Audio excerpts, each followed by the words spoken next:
Nature just did a massive flex.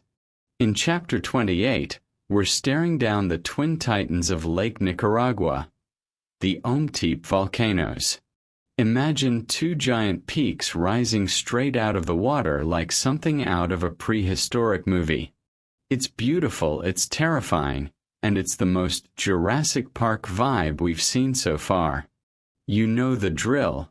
Subscribe, hit that like, and keep the expedition moving.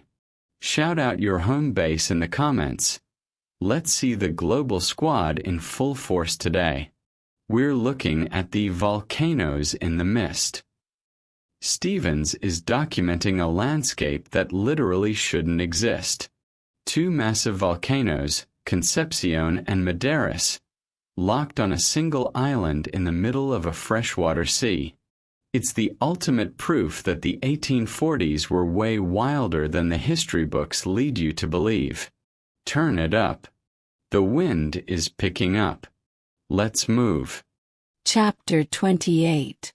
We were again on classic soil.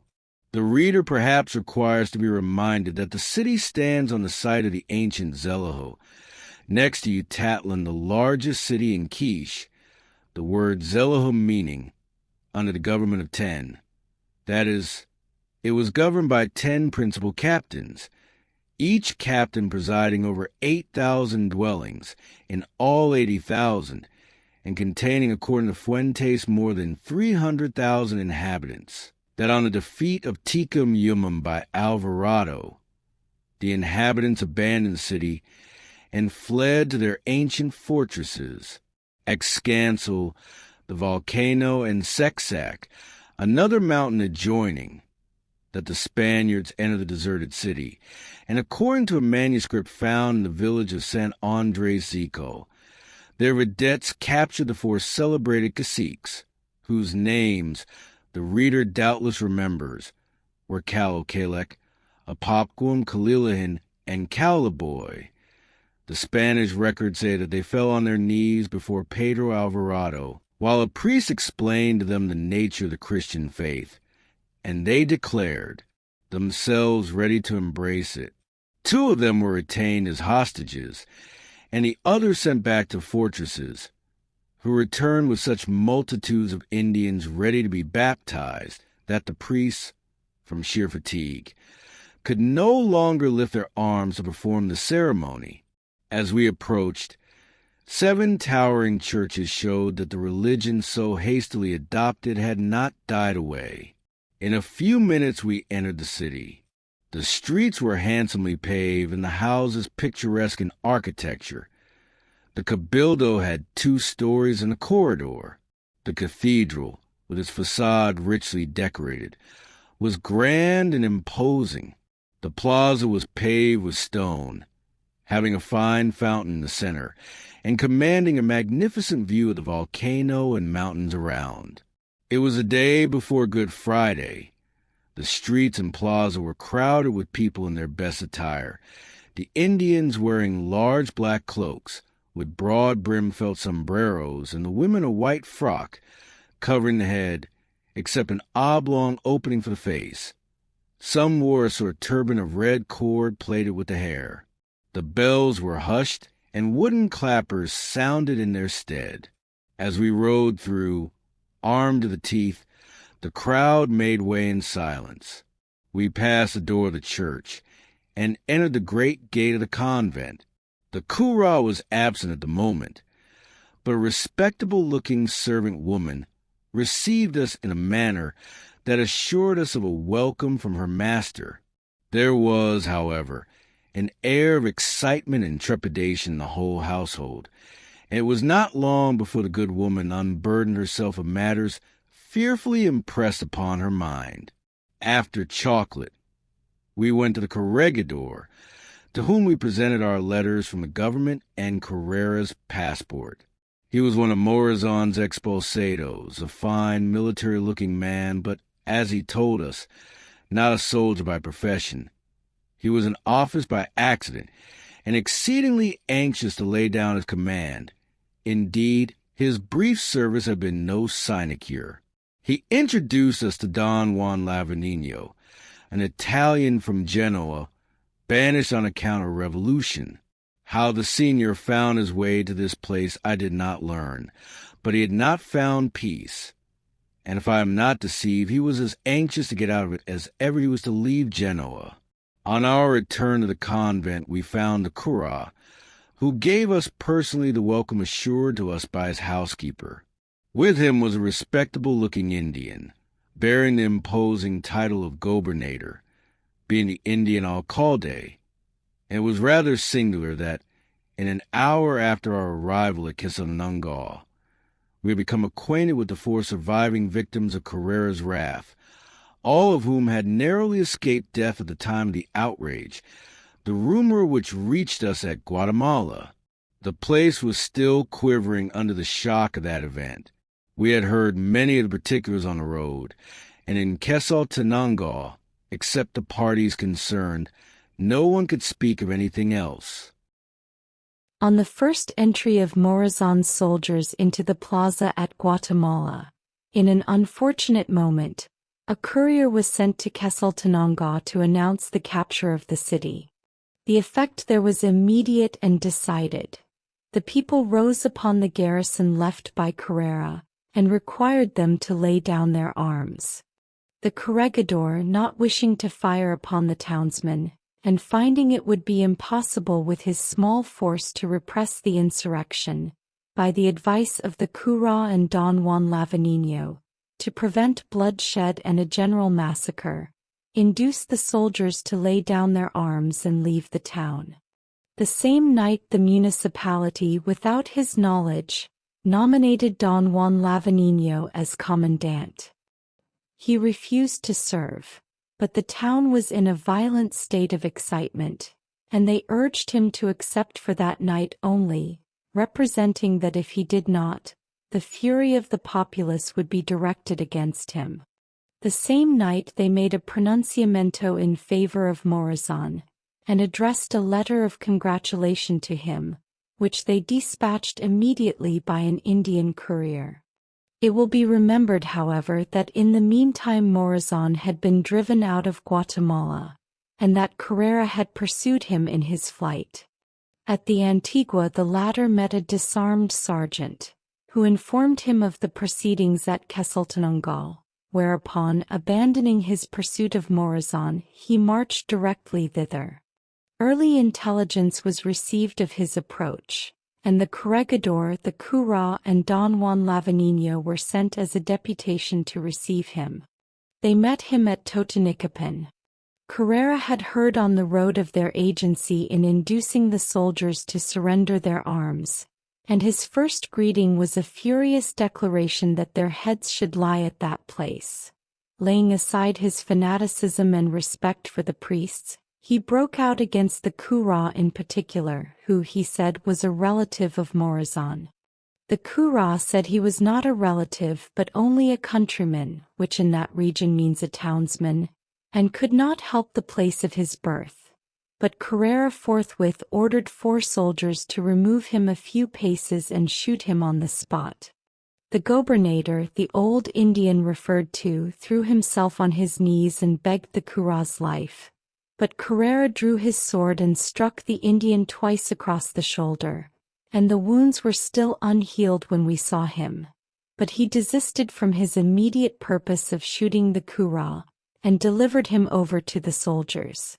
Don Juan Lavanigno was saved by Carrera's secretary, who exhibited in El Tiempo, the government paper of Guatemala, an extract from a letter written by Don Juan to a friend in Guatemala, praising Carrera's deportment on his previous entry into Quezaltenango, and the discipline and good behavior of his troops. Early the next morning, Carrera marched into Quezaltenango with the cura and Don Juan as prisoners. The municipality waited upon him in the plaza, but unhappily the Indian entrusted with the letter to Morazan had loitered in the town, and at this unfortunate moment presented it to Carrera. Before his secretary had finished reading it, Carrera, in a transport of fury, drew his sword to kill them on the spot with his own hand, wounded Molina, the alcalde mayor, and 2 other members of the municipality, but checked himself and ordered the soldiers to seize them. He then rode to the corregidor, where he again broke out into fury and drew his sword upon him. A woman in the room threw herself before the corregidor, and Carrera struck around her several times, but finally checked himself again, and ordered the corregidor to be shot unless he raised $5,000 by contributions upon the town.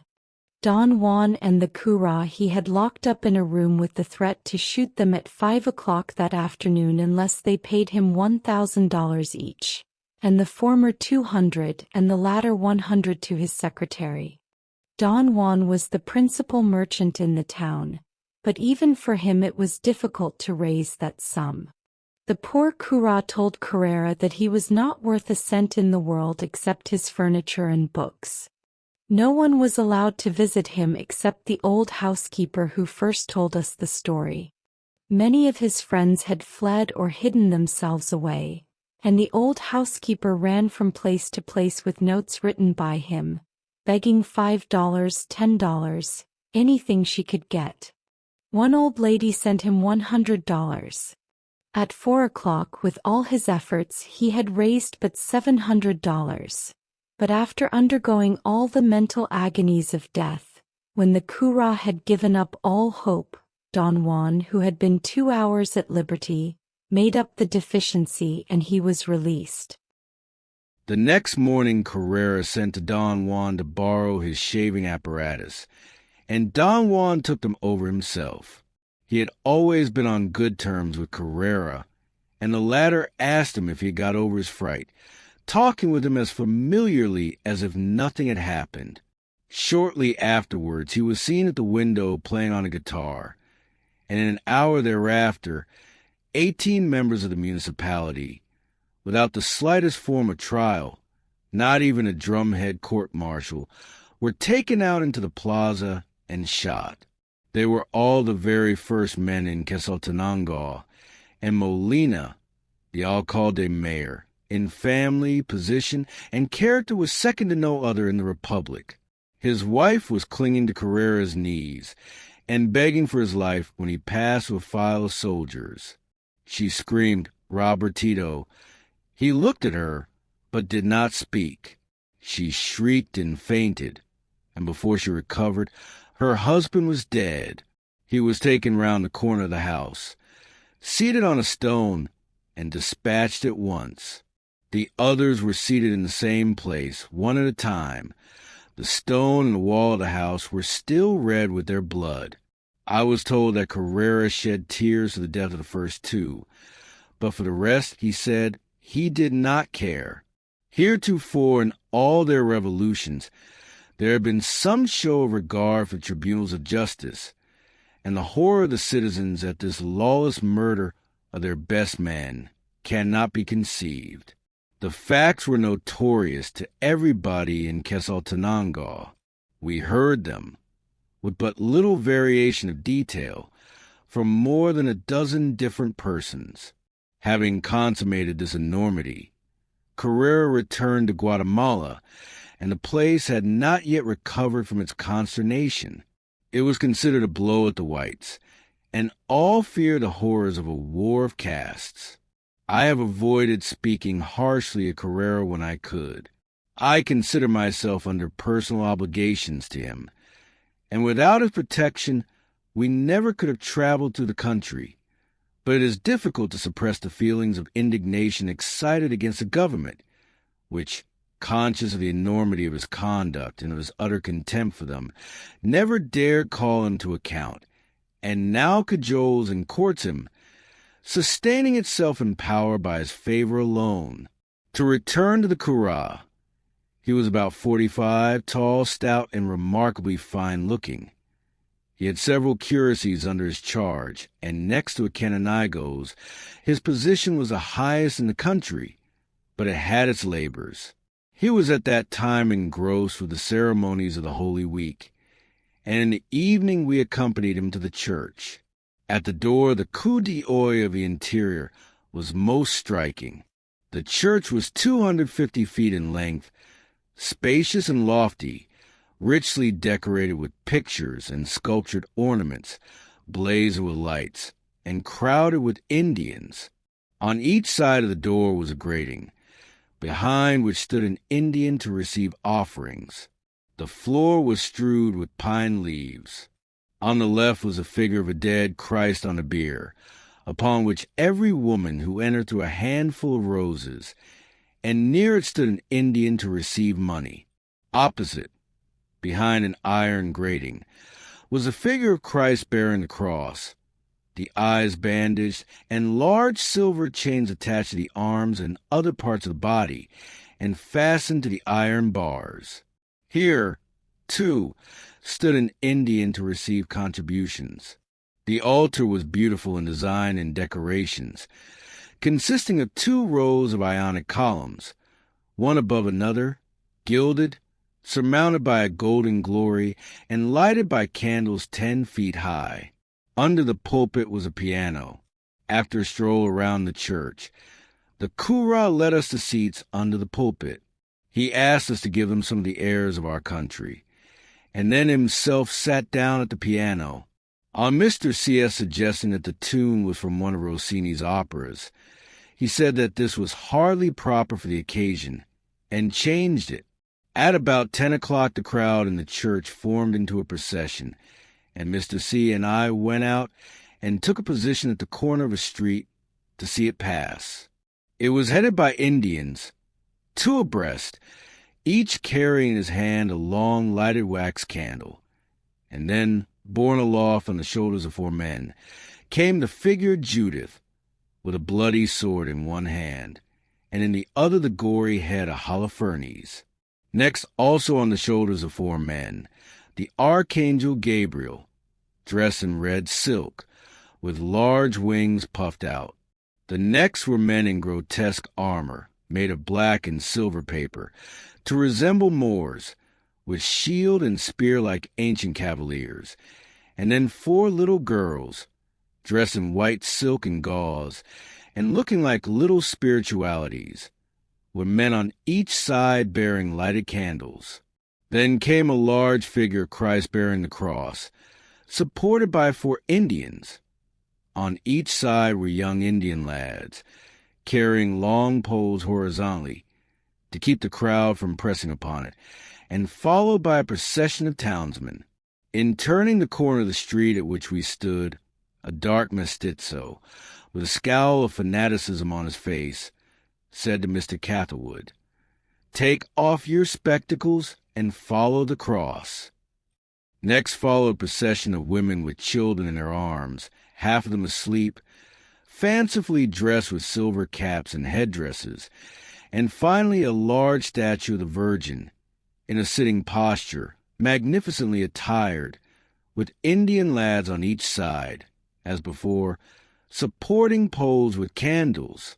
The whole was accompanied with the music of drums and violins, and as the long train of light passed down the street, we returned to the convent.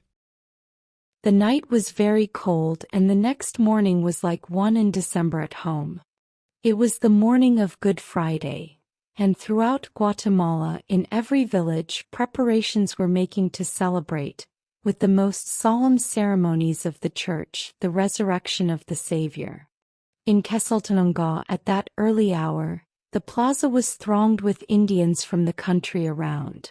But the whites, terrified and grieving at the murder of their best men, avoided to a great extent taking part in the celebration.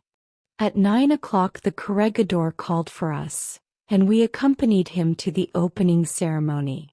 On one side of the nave of the church, near the grand altar and opposite the pulpit, were high cushioned chairs for the corregidor and members of the municipality, and we had seats with them.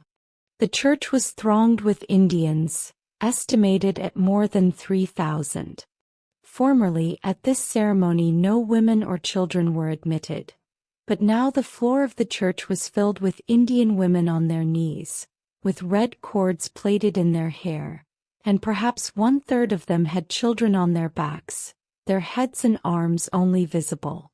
Except ourselves and the padre, there were no white people in the church, and with all eyes turned upon us and a lively recollection of the fate of those who but a few days before had occupied our seats, we felt that the post of honor was a private station.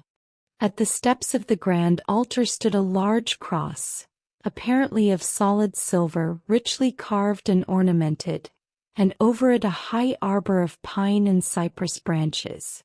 At the foot of the cross stood a figure of Mary Magdalene weeping, with her hair in a profusion of ringlets, her frock low in the neck and altogether rather immodest. On the right was the figure of the Virgin gorgeously dressed, and in the nave of the church stood St. John the Baptist, placed there, as it seemed, only because they had the figure on hand. Very soon strains of wild Indian music rose from the other end of the church, and a procession advanced, headed by Indians with broad-brimmed felt hats, dark cloaks, and lighted wax candles, preceding the body of the Savior on a bier borne by the cura and attendant padres, and followed by Indians with long wax candles. The bier advanced to the foot of the cross. Ladders were placed behind against it. The gobernator, with his long black cloak and broad-brimmed felt hat, mounted on the right and leaned over, holding in his hands a silver hammer and a long silver spike. Another Indian dignitary mounted on the other side, while the priests raised the figure up in front. The face was ghastly, blood trickled down the cheeks, the arms and legs were movable, and in the side was a gaping wound with a stream of blood oozing from it. The back was affixed to the cross, the arms extended, spikes driven through the hands and feet, the ladders taken away, and thus the figure of Christ was nailed to the cross. This over, we left the church and passed 2 or 3 hours in visiting. The white population was small, but equal in character to any in the Republic, and there was hardly a respectable family that was not afflicted by the outrage of Carrera. We knew nothing of the effect of this enormity until we entered domestic circles. The distress of women whose nearest connections had been murdered or obliged to fly for their lives, and then wandering they knew not where, those only can realize who can appreciate woman's affection. I was urged to visit the widow of Molina. Her husband was but 35, and his death under any circumstances would have been lamented, even by political enemies. I felt a painful interest in one who had lived through such a scene, but at the door of her house I stopped. I felt that a visit from a stranger must be an intrusion upon her sorrows. In the afternoon, we were again seated with the municipality in the church to behold the descent from the cross. The spacious building was thronged to suffocation, and the floor was covered by a dense mass of kneeling women, with turban headdresses and crying children on their backs, their imaginations excited by gazing at the bleeding figure on the cross. But among them all I did not see a single interesting face. A priest ascended the pulpit, thin and ghastly pale, who, in a voice that rang through every part of the building, preached emphatically a passion sermon. Few of the Indians understood even the language, and at times the cries of children made his words inaudible, but the thrilling tones of his voice played upon every chord in their hearts. And mothers, regardless of their infants' cries, sat motionless, their countenances fixed in high and stern enthusiasm.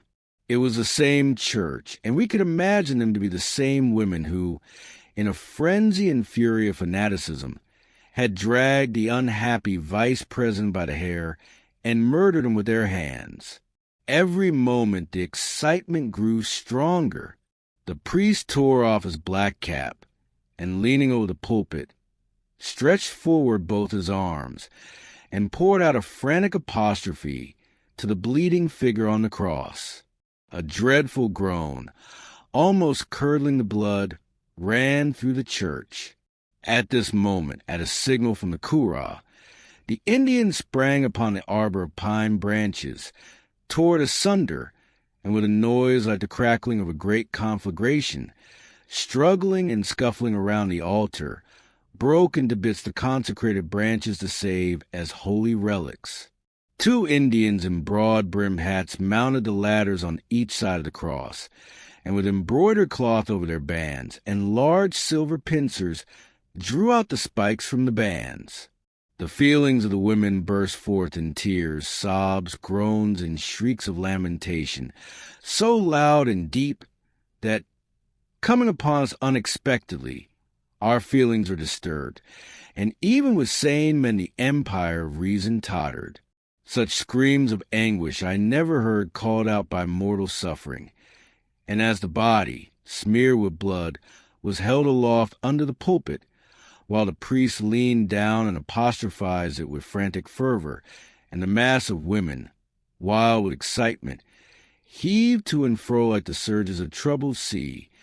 The whole scene was so thrilling, so dreadfully mournful, that without knowing why, tears started from our eyes. For years before at Jerusalem, on Mount Calvary itself, and in presence of the scoffing Mussulman, I beheld the same representation of the descent from the cross, but the enthusiasm of Greek pilgrims in the Church of the Holy Sepulchre was nothing compared with this whirlwind of fanaticism and frenzy. By degrees the excitement died away.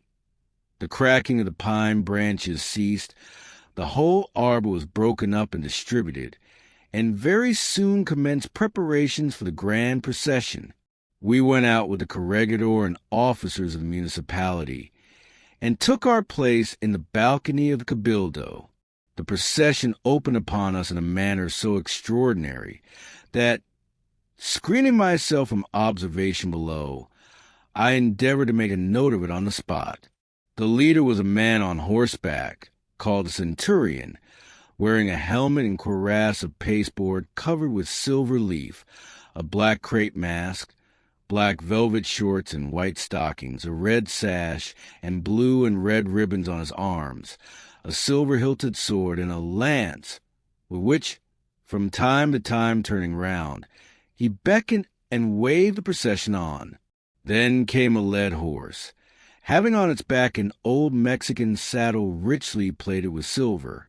Then 2 men wearing long blue gowns, with round hoods covering their heads, and having only holes to the eyes, leading 2 mules abreast, covered with black cloth dresses enveloping their whole bodies to their feet, the long trains of which were supported by men attired like the other 2.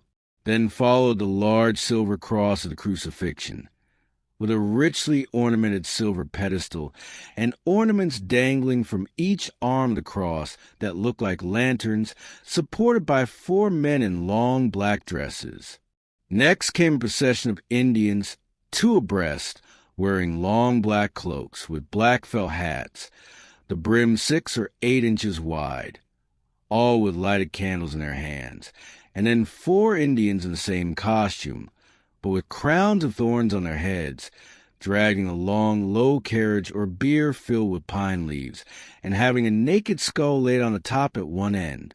Next, and in striking contrast with this emblem of mortality, advanced an angel in the attitude of an opera dancer, borne on the shoulders of 6 men, dressed in flounced purple satin, with lace at the bottom, gauze wings, and a cloud of gauze over her head, holding in her right hand a pair of silver pincers, and in her left a small wooden cross, and having a train of white muslin 10 yards long, supported by a pretty little girl fancifully dressed.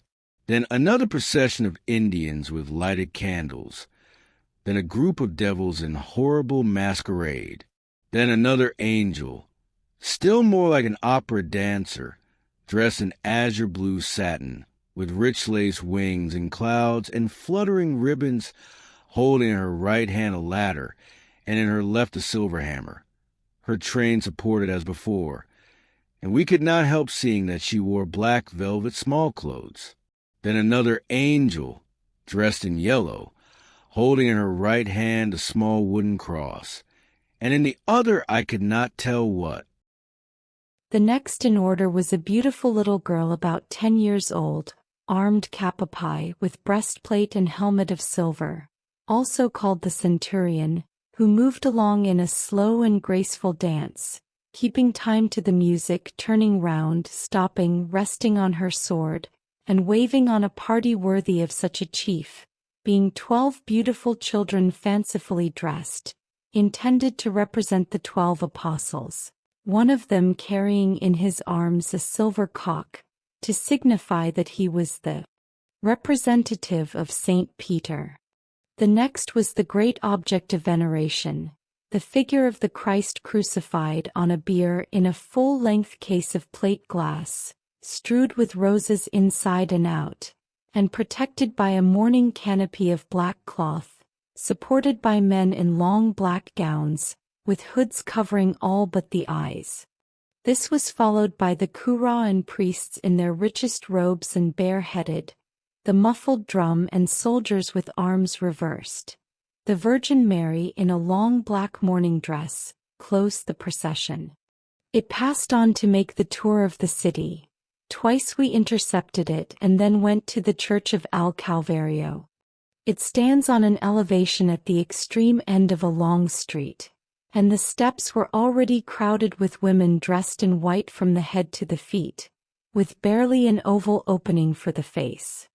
It was dark when the procession made its appearance at the foot of the street, but by the blaze of innumerable lighted candles every object was exhibited with more striking wildness, and fanaticism seemed written in letters of fire on the faces of the Indians. The centurion cleared a way up the steps. The procession with a loud chant entered the church and we went away. In the evening we made several visits, and late at night we were called to a conference by some friends of the cura, and on his behalf. His troubles were not yet over. On the day of our arrival he had received a peremptory order from the provisor to repair to Guatemala, with notice that some proper person would be appointed in his place. We knew that the terms of the order afflicted the cura, for they implied that he was not a proper person. All Quezaltenango, he said, could answer for his acts, and he could answer to God that his motives were only to prevent the effusion of blood.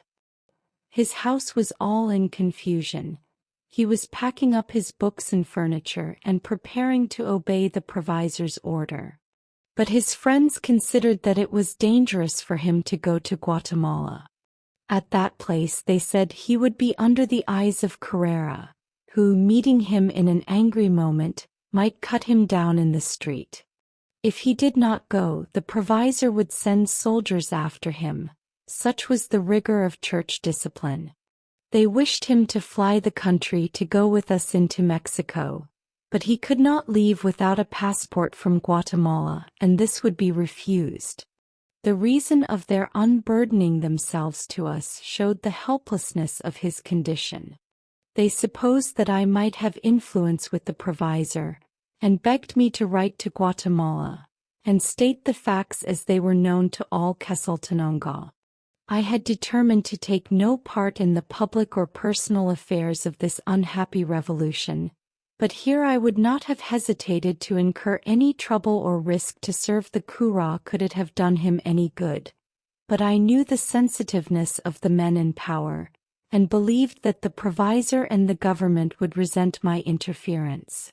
I proposed, however, to write to a friend who I knew stood well with the provisor, and request him to call upon that dignitary and state the facts as from me. And I suggested that he should send some friend to Guatemala expressly to see the provisor in person. Returned to a land of government and laws, I can hardly realize that so short a time since, I was called into counsel for the safety of a man of the cura's character and station. Relatively, the most respectable clergyman in our country does not stand higher than he did. The next morning we were invited to breakfast with another friend and counselor, and about as strange a one as myself, being the old lady who had sent the cura $100 before mentioned. The plan was discussed and settled, and in the course of the day, 2 friends undertook to visit Guatemala on the cura's behalf. We intended that day to ascend the volcano Quezaltenango, but were disappointed in our guide. In the morning we made purchases and provisions for continuing our journey, and as one of our mules' backs was badly galled, we requested the gobernator to procure us Indian carriers. In the afternoon, in company with the corregidor, we rode to the warm springs of Almolonga. The road crosses a spur of the volcano and descends precipitously into a deep valley, in which, about a league distant, stand the village and hot springs. There is a good bathing house, at which we were not allowed to pay, being considered the guests of the city. Outside, in a beautiful natural reservoir, Indian men, women, and children were bathing together. We returned by another road, passing up a valley of extraordinary beauty, and the theme of conversation was a happiness the country might enjoy but for wars and revolutions. Beautiful as it was, all wished to leave it, and seek a land where life was safe, Mexico or El Norte. Toward evening, descending the spur of the volcano, we met several hundred Indians returning from the ceremonies of the Holy Week, and exceeding in drunkenness all the specimens we had yet encountered. In one place a man and woman, the latter with a child on her back, were staggering so near the brink of a precipice that the corregidor dismounted and took the child from them, and made them go before us into the town. There was no place we had visited, except mine cities, so unique and interesting, and which deserved to be so thoroughly explored as Quezaltenango. A month, at least, might be satisfactorily and profitably employed in examining the many curious objects in the country around. For botanical researches, it is the richest region in Central America, but we had no time even for rest. I'd pass the evening in writing, packing things to be sent to Guatemala, among others my Quezal, which, however, never arrived, and in writing letters, one of which was on account of cura, and in which intending, even if it fell into wrong hands, to be out of the country myself, I spoke in no measured terms of the atrocity committed by Carrera,